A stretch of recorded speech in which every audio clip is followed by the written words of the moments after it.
Buenos días, felicidades a todos los padres. Si tú eres papá, por favor, pudieras ponerte en pie. A todos los padres, si pueden ponerse en pie. Queremos en este momento darle gracias al Señor por cada uno de ustedes, por sus vidas, por su valor, por su ejemplo. Queremos reconocerles, queremos honrarles, queremos orar por ustedes, por la tarea que hacen a diario. Sabemos que es una tarea difícil en este mundo caído, en este mundo donde hoy en día no se quieren reconocer a los hombres en particular, ¿no? Acompáñame a orar por estos padres. Señor, te damos gracias por la vida de cada uno de estos hombres, de estos padres. Queremos pedirte que les bendigas, que tú les guardes, que tú seas con ellos, que tú les des fuerzas para desempeñar la labor, el llamado que tú les has dado como padres, de proteger, de guiar, de cuidar, de liderar. Y por sobre todas las cosas, Señor, que continúen reflejándote a ti, nuestro Padre Celestial. Gracias porque ellos son parte de nuestra iglesia.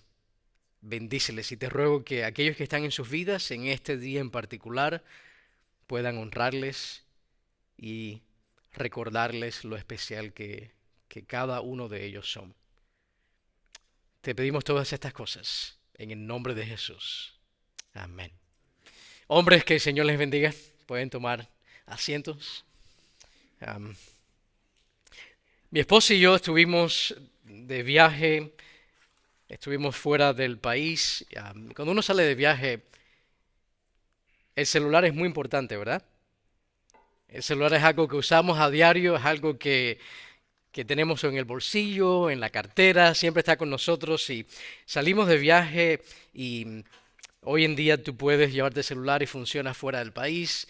Estuvimos en algunas áreas donde la comunicación no era muy buena, donde sí teníamos conexión, pero las llamadas no funcionaban bien o los mensajes de texto se demoraban en ser enviados, en ser recibidos, limitados en cierto sentido. Y pensando en eso y en este mensaje de hoy vamos a estar en el Salmo 10. El Salmo 10, de una u otra forma, nos recuerda de que hay algunas veces en nuestras vidas donde se siente que nuestra conexión con el Señor no es la mejor, ¿verdad? Como si nuestras oraciones no estuvieran pasando el techo. Sabemos que Dios está presente, sabemos que Dios está con nosotros, pero eso es parte de la experiencia humana, ¿verdad? Hay momentos en la vida donde sentimos esa realidad, como si Dios estuviera en silencio, como si Dios estuviera distante. Y es exactamente así como se siente David en el Salmo número 10. En este verano vamos a estar en diferentes salmos. Gracias a Israel Cordero que el domingo pasado estuvo predicando uno de los salmos. Y en el Salmo 10, David se encuentra experimentando esta realidad, donde Dios parece distante, donde pareciera que Dios no está escuchando su clamor, sus peticiones, sus oraciones. Y seamos sinceros, como creyentes, eso es parte de nuestra experiencia humana, ¿verdad? Estamos convencidos porque la palabra de Dios nos enseña que Dios está con nosotros. Incluso en la Gran Comisión escuchamos las palabras de Cristo a la iglesia decir: yo estaré con vosotros o con ustedes todos los días hasta el fin del mundo. Esa es una promesa, es una realidad, eso es algo que no cambia independientemente de cómo nos sintamos. Sin embargo, parte de la experiencia humana es que en momentos nosotros nos sentimos como si Dios estuviera distante. El Salmo 10, solo para darle un poco de contexto, originalmente era uno solo con el Salmo 9. El Salmo 9 y el Salmo 10 estaban juntos. Y el Salmo 9 y el Salmo 10, los dos componen un acróstico. Eso lo que significa es que cuando escribió el salmista, este es un salmo de David, cuando él escribe el Salmo 9 y el Salmo 10, Cada versículo de estos salmos, que en su contexto original era un solo salmo, comenzaba con una letra del alfabeto hebreo. Y eso los escritores lo hacían de esa forma para poder memorizar mejor los salmos y también para reflejar una realidad. El salmista estaba tratando de proyectar la experiencia humana de la A a la Z. En este salmo, todo lo que nosotros podemos experimentar en la vida. Que hay momentos donde estamos alabando y pasamos de la alabanza al dolor. Hay momentos donde tenemos certeza, pero hay momentos también de confusión. Y el salmista está tratando de proyectar esto en estos salmos, la realidad de la experiencia humana en cuanto a las circunstancias y especialmente frente al mal. En momentos donde vemos que pareciera que el mal está triunfando. David nos va a llevar aquí por un viaje en forma de U. Y David nos va a enseñar que hay momentos donde nosotros estamos en el lugar alto, pero hay momentos donde descendemos al valle. Y hay momentos donde estamos en el valle y también salimos de ese valle. Y Él nos va a llevar por este recorrido en este salmo en forma de U, donde nos va a enseñar que hay momentos en esta vida cuando estamos en el valle que pareciera que Dios está distante. A veces estamos en la montaña, en la cima, a veces estamos en el valle, a veces estamos saliendo del valle. Y te pregunto en esta mañana, ¿dónde te encuentras tú? ¿Dónde estás? ¿Estás en el valle? ¿Estás fuera del valle? ¿Estás saliendo? O a lo mejor estás en el punto A, estás en la cima, todo está bien.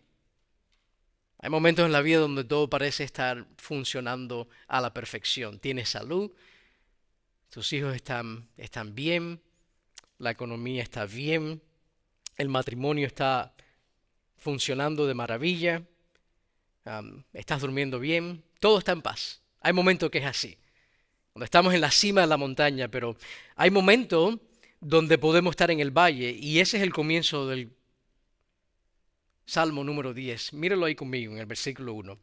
David está haciendo una pregunta, está preguntándole a Dios, ¿por qué, oh Señor, te mantienes alejado y te escondes en tiempo de tribulación? David se sentía así, como si Dios estuviera escondiendo y en particular cuando más lo necesitaba, en un momento de tribulación. Tal vez eso te describe a ti. Tal vez tú estás en este momento sufriendo o alguien a quien tú amas está atravesando algo difícil. Y el valle puede lucir de diferentes formas. El valle puede lucir como una condición médica, el valle puede lucir como la pérdida de alguien que amamos. Puede lucir de una forma emocional, dificultades financieras, relaciones rotas. El valle tiene muchas caras, muchos colores, muchos tamaños. O tal vez tú no estás en la cima de la montaña, tampoco estás en el valle, más bien has salido del valle. Y el Señor te ha fortalecido. El Señor te ha dado nuevas fuerzas. Este salmo nos lleva a nosotros a ser honestos. Y yo creo que es importante en la iglesia ser honesto. Yo me recuerdo que años atrás había como una ola donde el cristiano tendía a decir, no importa dónde estuviera en su caminar con Cristo, que todo estaba en victoria. Y era un sentido más bien positivista, donde con esa actitud uno trataba de superar aquellas cosas difíciles. Pero la Biblia nos enseña a nosotros de que hay momentos para reír y hay momentos para llorar. No esconder nuestras pruebas, nuestras dificultades, nuestros retos. De ser sinceros y de venir delante del Señor y decir, Señor, me siento como si tú no me estuvieras escuchando, como si tú estuvieras alejado. Y la palabra de Dios nos enseña a nosotros que el sufrimiento pone a prueba nuestra confianza en Dios. No es que dejamos de ser hijos de Dios, no es que seamos menos cristianos por enfrentar cosas difíciles, pero la palabra de Dios nos enseña esa realidad, que las cosas difíciles prueban nuestra fe. En la primera mitad de este salmo, y el Salmo 10 tiene 18 versículos, la primera mitad de este salmo vamos a ver a David preguntándose ¿dónde está Dios? Y no es que David no sepa que Dios es omnipresente, sino en su experiencia se sentía de esa manera, Señor, ¿dónde tú estás? Esa es la primera mitad del Salmo 10. Ahora, la segunda mitad del Salmo encontramos la respuesta. Y encontramos la respuesta a ese corazón atribulado, la medicina para nuestro dolor, la solución para nuestras pruebas, para nuestras dificultades. Déjenme ponerle, bueno, ya está en la pantalla, esa es la idea principal del Salmo. Y pensando a medida que yo trabajaba en la predicación de hoy, quisiera decirle a ustedes el título de otra forma, porque está puesto ahí de una forma negativa, en el sentido que Dios no está ausente en nuestro sufrimiento. Quisiera decirlo de otra forma, y quisiera decirlo de esta manera, que Dios está presente en nuestro sufrimiento. Dios está presente en nuestro sufrimiento. Vamos a ver tres cosas. Lo primero que vamos a ver que Dios está perplejo, mejor dicho, David está perplejo por el sufrimiento. Y vamos a ver esa experiencia en los primeros 11 versículos. Ahora, después que David lucha con esta realidad y ve que como si el mal estuviera triunfando y el sentimiento de que Dios se siente que está lejos y que no escucha, vamos a ver después en los versículos del versículo 12 al 15 que David hace una petición a Dios.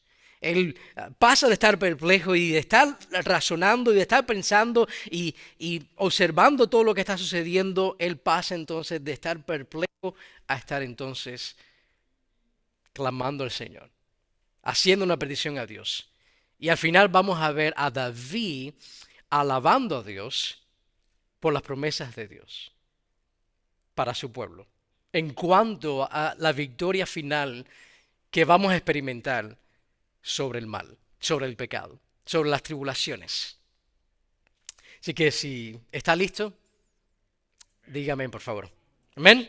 Vamos a ver entonces el primer punto.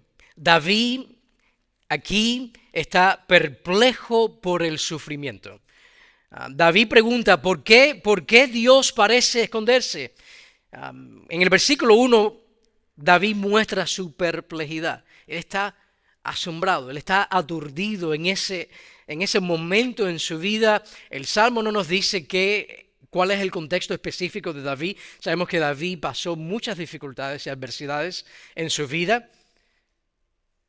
No nos dice el contexto, pero sí nos muestra cómo se siente David. Y que este es un momento difícil en su vida. Y que es un momento donde ve que aquellos que no toman en cuenta a Dios, aquellos que no sirven al Señor, que no alaban al Señor, que parecen triunfar. Y a veces la vida se siente así, ¿verdad? Nosotros que amamos al Señor y que buscamos hacer el bien y que buscamos agradarle, a veces pareciera la vida que mientras más buscamos servir al Señor y obedecer al Señor, que todo sale mal.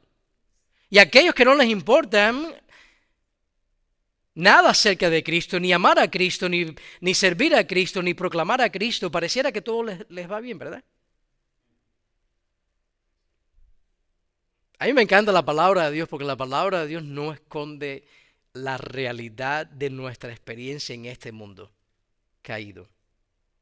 Y los versículos del 2 al 11 muestran esa realidad del mal. Un mundo lleno de injusticia, lleno de dolor. Y no tenemos que ir muy lejos, sabemos todo lo que está sucediendo en el mundo hoy en día. De todas las deportaciones, a todas las manifestaciones, la guerra en Europa, la guerra en el Medio Oriente.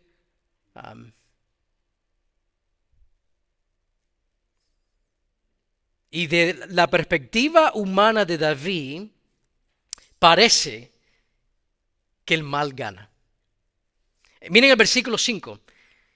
David dice, los caminos de los impíos, si aquellos que no son parte del pueblo de Dios, prosperan en todo tiempo.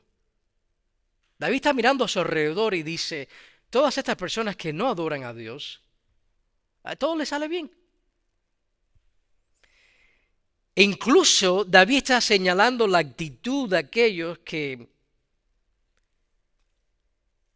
no siguen a Dios en el versículo 6. Mire, esto es como si tuviéramos nosotros una ventana es decir, a la vida del impío, o tuviéramos nosotros acceso a los pensamientos de aquellos que no adoran a Dios. En el versículo 6 escuchamos lo que el impío está diciendo. El impío dice, yo no seré movido. Dice, jamás me alcanzará la adversidad. Y en el versículo 10, David está viendo que los indefensos son aplastados. Así que el corazón de David comienza a desfallecer. Y esto nos puede suceder a nosotros. Mi mamá vive en la Florida, alguien que amo, alguien que aprecio mucho. Y como buena latina le encantan las noticias en español, ¿verdad? Telemundo, Univisión, todo. Pero mientras más tú pones noticias, más expuesto a la realidad de este mundo caído, ¿verdad? Y nosotros tenemos, nuestra capacidad como seres humanos, nuestra capacidad emocional tiene un límite. Y nosotros no hemos sido creados para todo el día estar bombardeados con malas noticias. Y cuando nosotros estamos entonces expuestos a malas noticias constantemente, acuérdense que las noticias viven del sensacionalismo. Mientras las cosas más peores, mejor para las noticias, ¿verdad? Les encantan incendiar el ambiente. Y David está experimentando algo parecido. Expuesto a tanto mal, a tantas cosas, que el corazón de David está decayendo. Está siendo afectado por esa realidad. Y comienza a desfallecer. El Salmo 10 y el Salmo 9 son conocidos como un salmo de lamento. Hay muchos salmos, hay salmos de alabanza, hay salmos mesiánicos, hay salmos de sabiduría. Bueno, este salmo en su categoría es un salmo de lamento.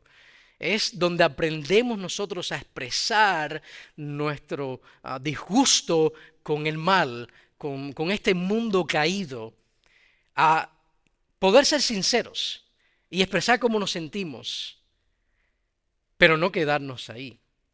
Porque todos los salmos de lamento tienen dos partes. Una donde escuchamos el corazón de aquel que está escribiendo este salmo de lamento, donde se está lamentando por el mal, donde se está lamentando por cómo va la vida, y donde pareciera de que vamos a desfallecer y nos vamos a quedar sin fuerzas ahí tirados. Los salmos de lamento nos muestran a nosotros que al final el justo es fortalecido. Que pasamos de estar desconcertados a tener esperanza. Este es un salmo, un clamor honesto por un redentor, un deseo de Señor, ven pronto, ¿verdad? Señor, haz tu obra, establece tu reino. Los salmos de lamento nos enseñan a nosotros que Dios provee una gracia oportuna para las cargas diarias.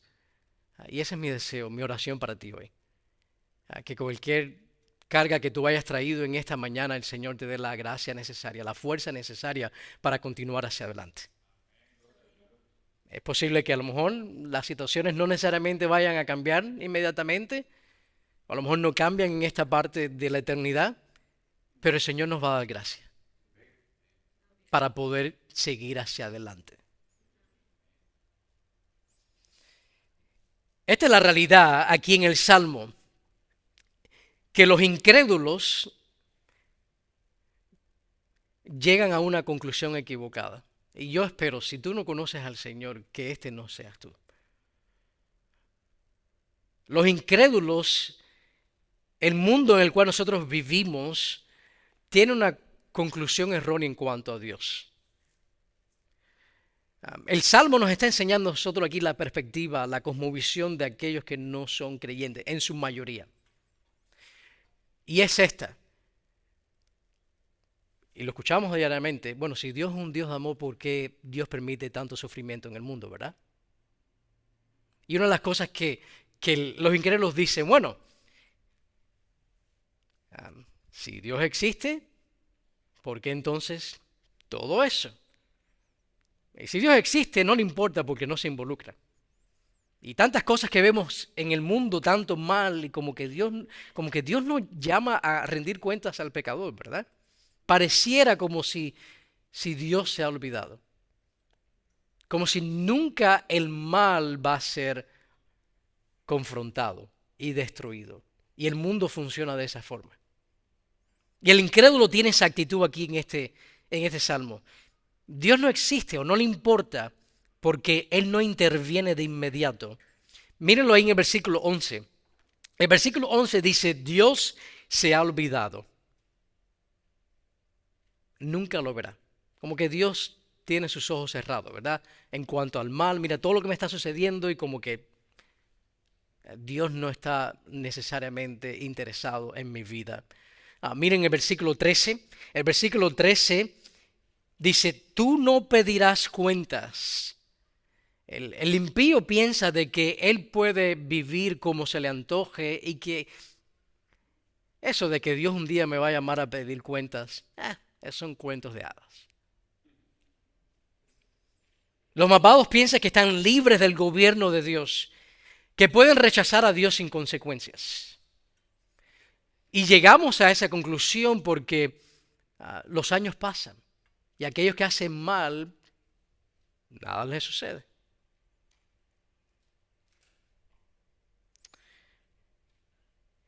Y David está batallando con esta realidad. Pero lo que me encanta de David es que David no se queda ahí en su desconsuelo. David no se queda ahí perplejo, cautivado solo por las malas noticias, por el sufrimiento. David va ahora a poner su mirada en el Señor. David pasa de estar perplejo a estar pidiendo al Señor, orando al Señor. David no se queda en ese estado de perplejidad y tú tampoco tienes que quedarte ahí. El creyente no necesita, no tiene que quedarse en ese estado donde está siendo de una u otra forma afectado por el mal. En lugar de fijarse en lo que está mal en el mundo o todo lo que David, porque los primeros 11 versículos es lo que David está haciendo. Versículo 1, David comienza haciendo esa pregunta, Señor, ¿dónde tú estás? Y los versículos de 2 al 11, él está de una u otra forma listando todas las cosas que están mal en el mundo y todas las cosas que están afectando su vida y todas aquellas cosas que están realmente de una u otra forma llevándolo a decir, Señor, ¿dónde tú estás? Y en lugar de fijarse en lo que está mal, ahora David, en los versículos del 12 al 15, él va a poner su mirada en aquel que gobierna sobre todas las cosas. Y esto es algo que nosotros podemos aprender, ¿no? En medio de nuestra angustia, en medio de nuestro dolor. El llamado es a cambiar nuestra vista, a cambiar el canal de aquellas malas noticias, aquellas cosas que tienden a plagar nuestra mente y ponerla en las cosas de arriba. Por eso Filipenses 4 dice, en todo lo que sea bueno, en todo lo que sea honorable, pensar en eso. Hay un llamado a renovar nuestra mente, hay un llamado a calibrar nuestras vidas. Cuando estamos desorientados, la solución no es mantener nuestra vista en las dificultades, sino más bien en la solución. Tengo un amigo que le encanta hacer buceo. Yo no sé nada de buceo, de hecho nunca he buceado. ¿Algunos aquí que les gusta el buceo? ¿Alguien le gusta estar debajo del agua? Bueno, 1, 2, algunos valientes tenemos entre nosotros. Yo prefiero estar en la orilla, ¿verdad? Donde el agua está por aquí. Pero tengo un amigo que le encanta el bucear y él me contaba varias veces toda esa experiencia cuando tú estás aprendiendo a bucear y a los buzos cuando ellos están aprendiendo a bucear, que es todo un proceso bien interesante porque estás usando oxígeno, esas caretas, estos equipos, esos trajes, y es algo que tienes que aprender y no es lo mismo estar caminando que estar buceando. Y mientras más profundo tú vayas, el riesgo aumenta y la presión en el cuerpo es mayor. Y hay momentos donde el buzo se desorienta en el agua. Y si no sabe qué hacer, puede perder su vida. Y él me explicaba y me decía, Israel, cuando tú estás sumergido en el agua y tú estás desorientado, ¿tú sabes cuál es la manera de saber dónde está la superficie? Dice, cuando tú estás desorientado, sumergido en el agua, la forma de tú saber cuál es hacia arriba es primero yendo hacia abajo y poniendo tus pies sobre la roca. Ahí es que tú sabes cuál es la dirección hacia arriba. Y de una u otra forma David está haciendo lo mismo. Cuando estamos desorientados, cuando estamos perplejos, la forma de nosotros calibrar es poniendo nuestros pies sobre la roca, que es Cristo, que es nuestro Señor, que es nuestro Salvador. Por eso David aquí ahora hace una petición. En los versículos del 12 al 15, y ese es el segundo punto. Miren el versículo 12, David le dice al Señor, le pide al Señor, levántate, oh Señor, alza, oh Dios, tu mano. No te olvides de los pobres. Él está haciendo aquí un clamor, un llamado, una petición a que Dios actúe a favor de su vida, a favor de su pueblo, a favor de aquellos que están siendo oprimidos, de aquellos que están en este momento perplejos por causa del mal y las experiencias difíciles de la vida. Este es el punto de inflexión. Aquí hay un cambio. Aquí es cuando la película hace un giro. David pasa de cuestionar a Dios a recordar que el Señor es Dios. A recordar de que, espérese un momento, mi Dios es el Rey del universo. Él está por encima de todas las cosas, incluso por encima del mal. Nada de lo que me está pasando a mí ha tomado a Dios por sorpresa. Incluso Él puede hacer que todas estas cosas sean para su gloria. Y Él me fortalecerá. Y David está aquí pidiendo al Señor. En el versículo 15, Él dice, quiebra tú el brazo del impío y del malvado. Persigue su maldad hasta que desaparezca. Me encanta porque David está haciendo, o le está pidiendo a Dios precisamente lo que el impío o aquellos que hacen el mal, que no son del pueblo de Dios, que están oprimiendo al pueblo de Dios, Él está pidiendo a Dios que les haga lo que ellos dicen que Dios no va a hacer. ¿Y qué es lo que los impíos piensan que Dios no va a hacer? Que Dios nunca les va a llamar a cuentas. Y David está diciendo, haz exactamente lo que ellos piensan que se van a salir con las suyas. Ahí en el versículo 15 dice, persigue su maldad hasta que desaparezca.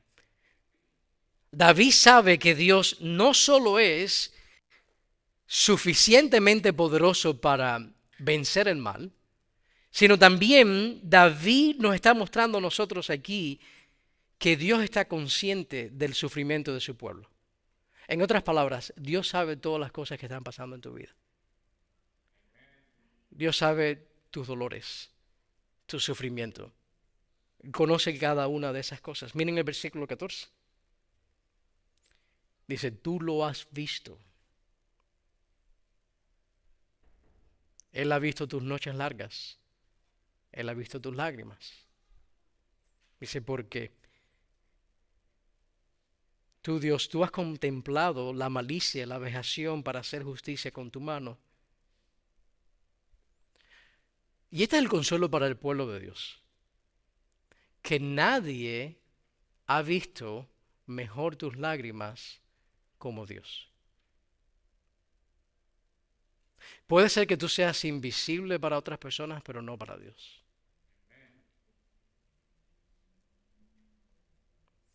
Y esto es una realidad.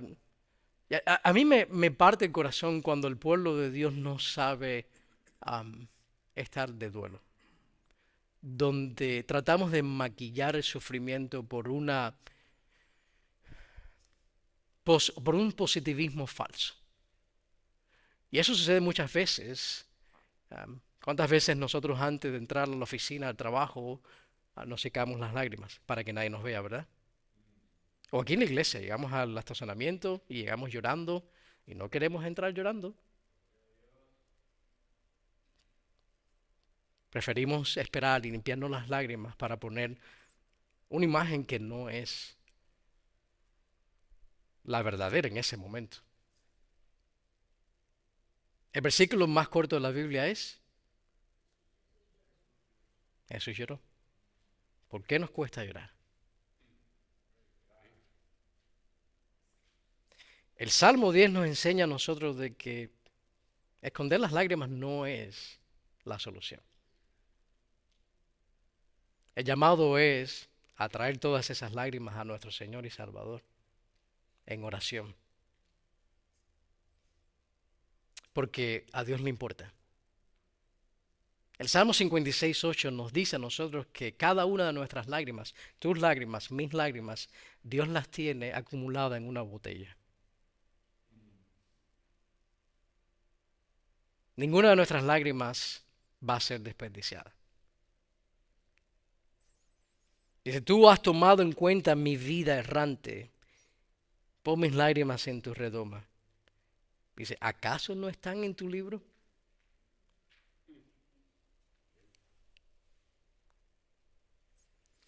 No desperdicies tu dolor.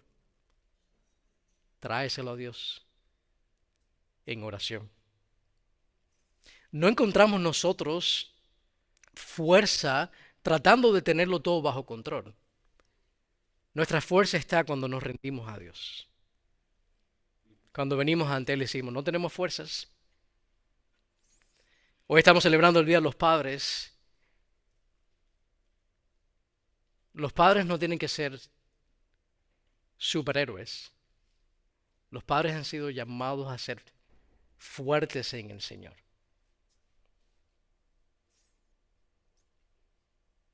Y hay una petición. Hay una petición que lleva a David a alabar al Señor y lleva a David a estar entonces siendo animado y calibrado por una promesa. En este salmo encontramos un ahora y un después. Encontramos que Dios va a proveer la gracia ahora, que hay una fuerza que Dios nos da ahora, que Él conforta a su pueblo, que Él está con su pueblo, que Él alienta a su pueblo. En el versículo 17, David dice, oh Señor, tú has oído el deseo de los humildes, tú fortalecerás su corazón e inclinarás tu oído. ¿Alguien puede decir amén? Dice, tú fortalecerás. Hay una promesa para ahora. Así que David vemos que a un salmista perplejo por el mal, desconcertado, ¿dónde está oh Dios?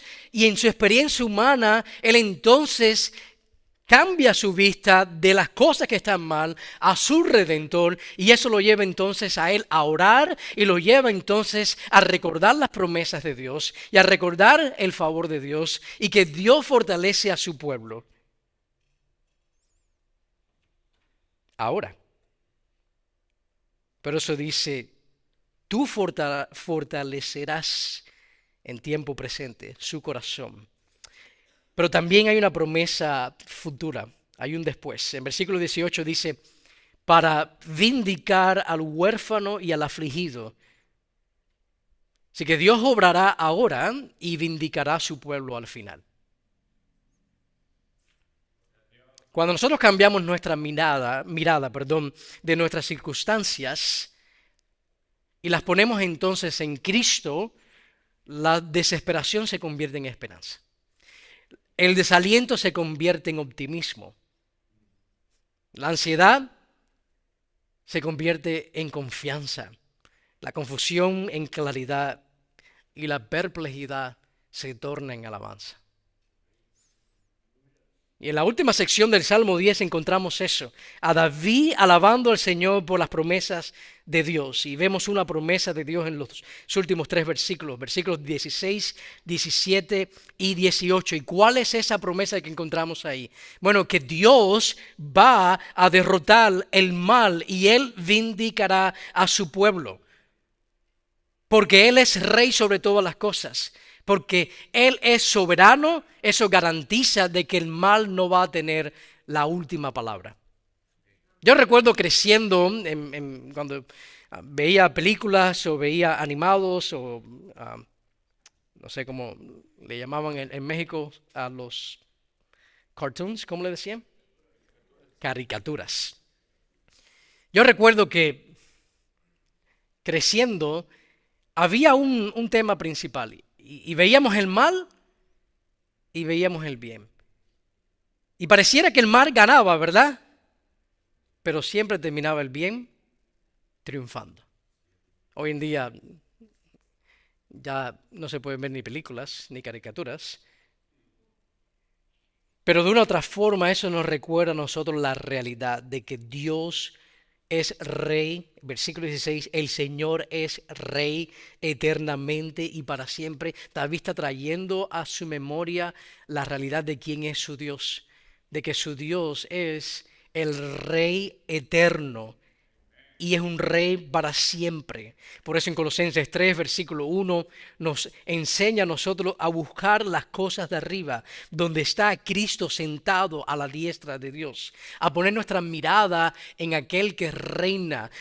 Aunque parezca que el mundo está de patas para arriba, aunque parezca que el mundo está ganando y que el mal triunfa y que hacer el bien no, como que no vale la pena, al final Cristo vence.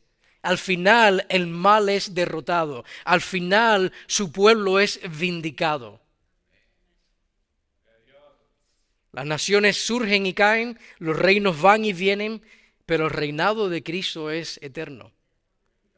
Eso es algo que el creyente necesita recordar constantemente y decir, yo sé cómo termina la película, yo sé cómo termina la historia. Puede ser que yo esté pasando todo esto, pero al final el pueblo de Dios gana. El pueblo de Dios triunfa. Déjenme contarles una historia rápida de nuestras vacaciones. En nuestras vacaciones, una de las cosas que hicimos con los niños, visitamos diferentes lugares y fue que en cada puerto tomamos un crucero y en cada puerto que nos bajamos, la idea era probar gelato. Por si nos hacía falta más libritas, ¿verdad? Y con los niños, para tener algo en común, algo divertido a hacer. Entonces, en cada lugar que llegábamos hay una foto de los niños ahí tomando un poco de helado. Y la idea era que llegáramos a ese lugar y entonces buscábamos un lugar y comprábamos gelato y le dábamos una calificación del 1 al 5. Entonces, sí, fuimos en cada lugar y cuando parecía que un lugar iba a ganar, llegábamos a otro lugar donde el gelato estaba más delicioso y era destronado entonces este lugar y probamos diferentes sabores, etcétera. Y fue un tiempo bien agradable con ellos. Y pensando en esto, donde cada puerto que parábamos y cada lugar que comprábamos gelato y que pensábamos que iba a reinar para siempre era destronado por otro lugar mejor, dije, no es así con Cristo, ¿verdad? No hay nadie que lo vaya a destronar. No hay ningún evento, no hay ninguna persona que vaya a evitar y frenar el reinado de Cristo. Su reino jamás será destronado. Su reino es para siempre. Y eso garantiza que todas sus promesas para nosotros, para ti y para mí, son imparables. Miren el versículo 18. Por eso David dice, como el Señor es rey, como el Señor reina, Él es el rey eterno y para siempre, entonces Él va a vindicar al huérfano y al afligido. Y Él va a parar el mal, dice, para que no vuelva a causar terror el hombre de la tierra. Hay un día que se acerca para el creyente donde no va a haber más lágrimas, ¿verdad? Donde el dolor será no más, donde ya no vamos a experimentar muerte, donde no vamos a tener remordimientos. Yo no sé tú, pero yo estoy deseoso que llegue ese día. Dios eliminará el mal, el pecado, la muerte. Él va a vindicar a su pueblo. El versículo 18 es una ventana hacia el futuro, donde nosotros podemos ver cómo termina la historia, lo que Dios va a hacer contra el mal y lo que Dios va a hacer por su pueblo. Para los malvados, tribulación y angustia. Para el creyente, inmortalidad y vida eterna. Jesús va a hacer ambas cosas. Él es un león para sus enemigos. Él va a juzgar al mal. Él va a justificar a aquellos que por la fe confesaron a Jesús como su Señor y Salvador.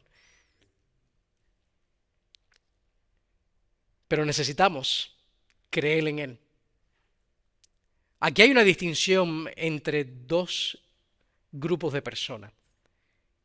Aquellos que esperan en el Señor y aquellos que rechazan al Señor. ¿En cuál de los dos estás tú? No puedes estar en los dos al mismo tiempo. O estás entre aquellos que han confiado en Jesús como su Señor y Salvador, que le aman, que quieren obedecerle, o estás entre aquellos que, eso de ir a la iglesia y de creer en Cristo, está bueno para mis abuelos, pero para mí,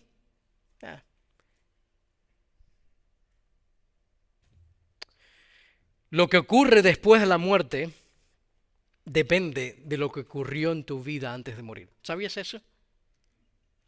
Tu destino eterno depende de lo que tú hagas ahora. Una vez me topé con una lápida, una inscripción sobre una tumba en Irlanda del Norte que decía lo siguiente, dice, detente viajero y presta atención. Como tú, yo también fui. Prepárate ahora sin demora, pues la juventud y el tiempo se escapan. La palabra de Dios hay un llamado constante a tomar en cuenta la eternidad, que la vida como la conocemos hoy en día, física, tiene un día final, un día en el calendario. Yo tenía un profesor en el seminario, el doctor Derek Thomas, y él decía lo siguiente, nos decía a nosotros los estudiantes, con la intención de que nosotros en predicar la palabra de Dios la predicáramos con urgencia. Y él nos decía a nosotros, después de la muerte no hay evangelismo.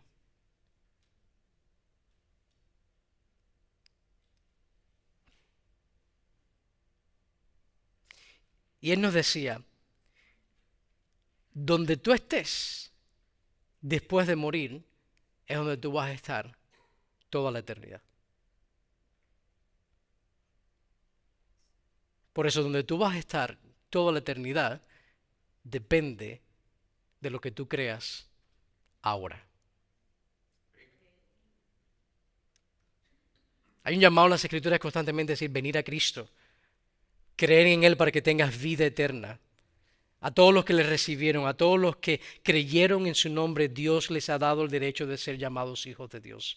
Pero es a todos los que creen, es a todos los que reciben a Jesús como Señor y Salvador, a todos aquellos que le aman.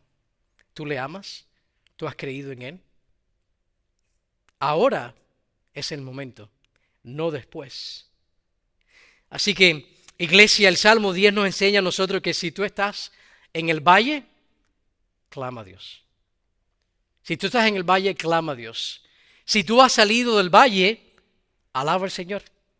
Alaba a Dios, porque en ambos casos nosotros necesitamos recordar lo siguiente, que Dios está presente en nuestro sufrimiento y que Él es el Rey sobre todas las cosas.